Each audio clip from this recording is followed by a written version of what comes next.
Okay. Okay. So that takes us into theme three, which is management and communication.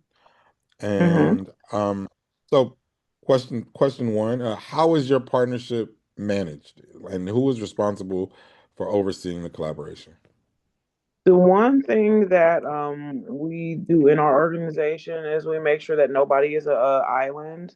So meaning Mhm. that we don't have one person that has eyes on like everything in in a particular segment of our company. There's always two or three people, meaning if one drops off, then somebody else can do the role if needed. And it's not about being able to replace people, but it's about being very transparent and open and having a good business model.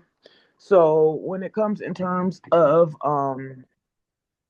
selecting our business changes, we make sure that we have like two and three people doing everything. Like I don't know if you've ever attended any of our courses, but when we have like a HTML course, we'll have not only one person that knows how to do everything for that syllabus, but we have three people, two or three people that do everything, and we don't have one person doing AP or AR. We have several people that know how to do it. So it's kind of like the organization is well rounded with people who are versatile, who can do a little bit of everything. I hope that answers your question. It did. It answered everything before I even got to ask it. So Oh, that's awesome. Yeah. Okay, so follow up. What challenges have you faced in managing those partnerships?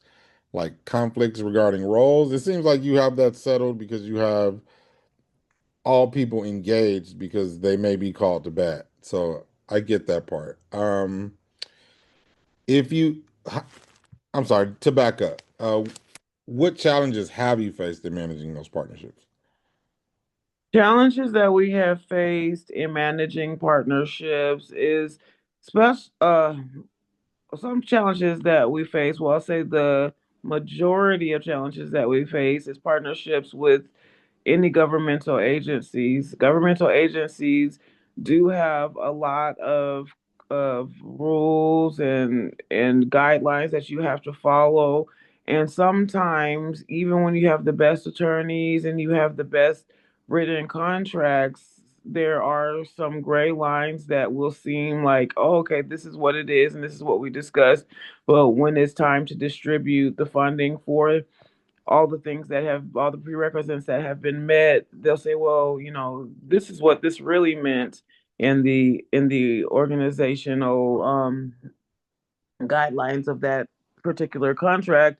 And instead of saying, okay, well, you did we did make a mistake, the government sometimes will say, well, no, you still have to fulfill this obligation. And so we have to go back and redo whatever that gray area was, and it takes sometimes weeks to months to complete it, especially when it means like when there's something like you have to have this many students to have fulfilled this obligation, and you're almost to the end of the semester. So some of the constraints that we've had was has been with the governmental agencies, and how have we overcome those is just by making sure that we've had open and clear communication and that we fully understand the guidelines of what is trying to be conveyed in the agreements. Okay. Can you describe your communication plan? Like, which tools do you use? Is email, newsletter, Zoom, Slack, for example, conference call?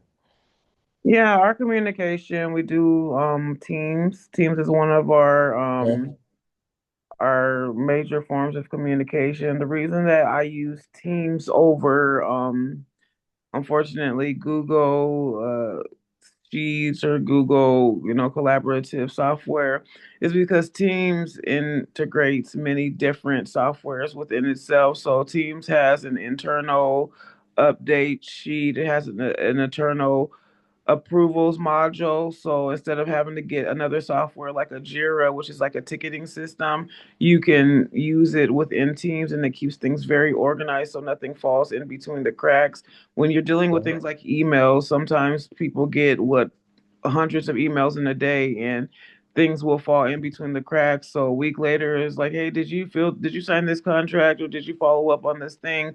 Where with when you have a kind of a ticketing system like the approval module in Teams, then nothing really falls in between the cracks. And when you have the updates module, you can CC people, you can add a lot of attachments in the updates module so that you have documents. Everything is packaged really nicely right in front of you, so you don't have to go and find a bunch of documents and find old correspondence.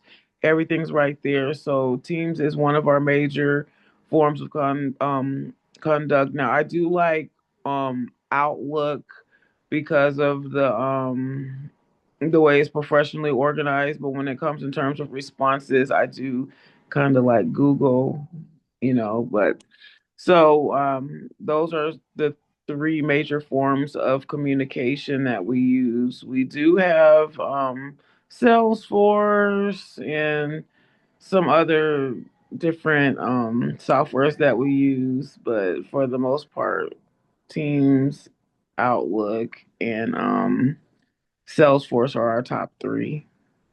Okay. Okay. So that's awesome. Okay. So